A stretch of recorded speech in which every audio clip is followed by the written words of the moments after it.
हम कल्याणी झा सब गोटे के गोर लगे छी, समस्त मिथिलावासी के प्रणाम कऽ रहल छी। और एकटा अहाँ सबके बीच हम अपन रचना चैतावर सुना रहल छी। तऽ अहाँ सब यूट्यूब चैनल के सब्सक्राइब जरूर करब और जे कऽ चुकल छी हुनका बहुत बहुत धन्यवाद आभार व्यक्त कऽ रहल छी। तऽ लाइक शेयर जरूर करब गीत के और कमेंट में जरूर बताएब जे अहाँ सबके गीत केहन लागल।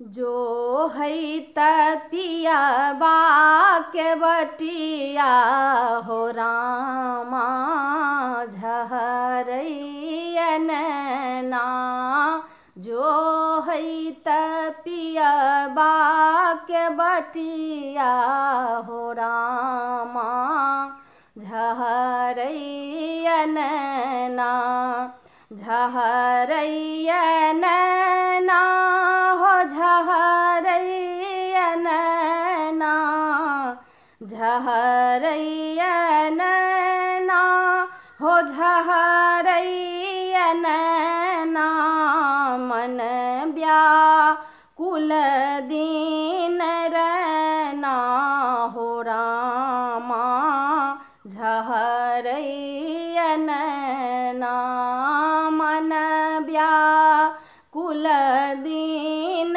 रैना हो रामा झहरैयन ना।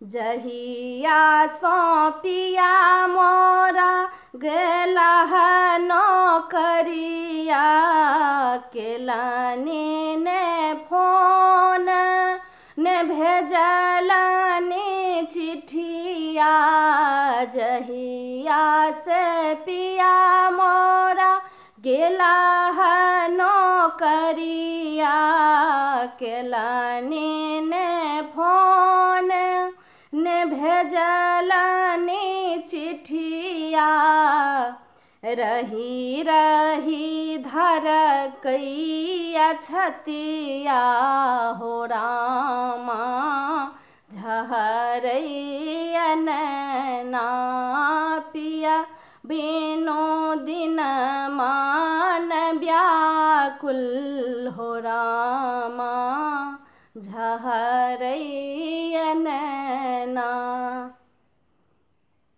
सासु ननद मोरा दर्दो ने जानथि, दियर आबरबा कहलो ने मानथि, सासु ननद मोरा दर्दो ने जानथि, दियर आबरबा कहलो ने मानथि, दैबो ने सुनथि अरजिया हो रामा झहरैयन ना, दैबो ने सुनथि अरजिया हो रामा झहरैयन